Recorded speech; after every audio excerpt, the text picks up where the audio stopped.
There's a phone exchange in our city that people only remember exists when everything breaks. A gray concrete cube on the edge of town, bars on the windows, dust and ozone in the air. During the day, fans roar and technicians swear. At night, it's quiet enough that you can hear the lights chewing on electricity. I took a night shift there after waking up one morning and realizing I was scared at home. Yeah, ridiculous, right? Afraid of your own apartment. Afraid of your own shadow in the hallway. At least at the station, the shadows are honest. They always come from a lamp.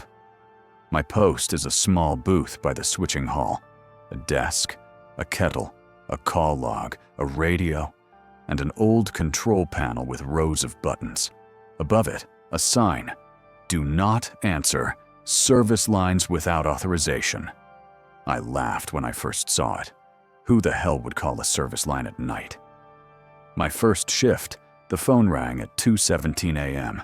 The display showed line 000. That number doesn't exist. Zeros don't route anywhere. They're just nothing. I picked up without thinking. Muscle memory from my old call center job. Hello? Static, like someone crinkling a plastic bag next to the mic, then breathing, dry, ragged, and a voice very close. "Don't go into the hall, not now." I froze with the receiver pressed to my ear. Male voice, familiar somehow, but I couldn't place it. "Who is this?" I managed. Click. A short beep, like a dropped line. The display flashed. "Error."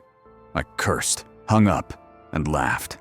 That tight, nervous laugh you get when something cold starts rising inside you.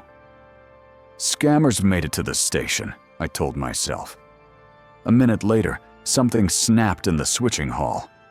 Dull, like metal being hit. Then the smell of burnt rubber. I leaned out of the booth. In the far corner, near the cabinets marked "Power Unit," a spark flared. Small, but vicious. A second later, white smoke crawled along the floor. If I'd done what the manual says, gone in, checked it, cut the power, called a tech, I would have been standing right there when it snapped again. Instead, I stood in the doorway and watched a cable bundle catch. Flame licked the insulation and died instantly. The system kicked in. The lights flickered and came back. I called dispatch, reported the incident. It would have ended as a routine log entry, if not for one thing. Line 000 lit up again. The second call came at 3:02. "Hello?" I said. More carefully this time. The noise was different, like wind pushing sand across asphalt. And then the voice again. "Listen carefully. Don't touch the server room door. It's warm." I glanced at the metal door to my left. Behind it, equipment that loves heat and hates water. The door really was warm. I could feel it through the air, the way you feel someone standing too close. "Why?" I asked. "Who are you?" Silence, heavy, like a wet blanket. Then, almost a whisper. "Because that's not you in there anymore."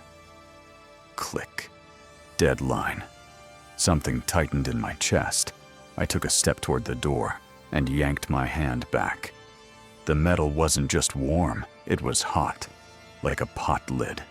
From the gap underneath came a sweet chemical smell, like melting plastic. I backed away, and then something heavy slammed into the door from the inside. Thud. Again. Thud. The door shook. A thin stream of smoke leaked from the keyhole. I stood there, unable to breathe. A stupid thought flashed through my head. Rats? But rats don't hit doors with fists, and they don't breathe in a way that makes metal vibrate. I grabbed the radio and called security on the internal channel. They didn't answer right away. The guard at the front gate yawned and said he was on his way. When he arrived, the server room was quiet. We stood there together, like two people in a movie before opening a closet with a monster inside. "Should we open it?" he asked. I wanted to say no. I really did. But the words stuck, because from behind the door came whispering, unclear, like a prayer, in my voice, like someone inside was repeating my thoughts out loud. The guard put his hand on the handle, and then the phone rang again. Third call. 306. I ran for the booth and grabbed the receiver like my life depended on it.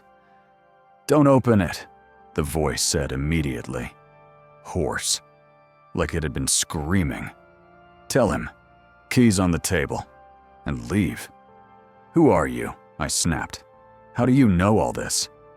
The line roared, like someone threw the phone into water. Then, clearly, "I'm you. Just later." I turned around. The guard was still holding the handle. His fingers had gone white. "Stop," I shouted. "Don't open it. The keys. Leave the keys on the table and go." He stared at me like I was insane. Then the door was hit again from the inside, hard enough that the lock clicked. He flinched, let go, and backed away without arguing. We retreated into the corridor. I locked the switching hall door, even though I knew. If something was really in there, locks were just faith in metal. The guard left for the gate, promising to call an emergency crew. I stayed alone, receiver in hand, fear sticking to my tongue. While waiting, I decided to check the line log. Everything's recorded. Ports, lines, routes. I opened the system log on the old terminal and entered 000. The system snapped back, non-existent address.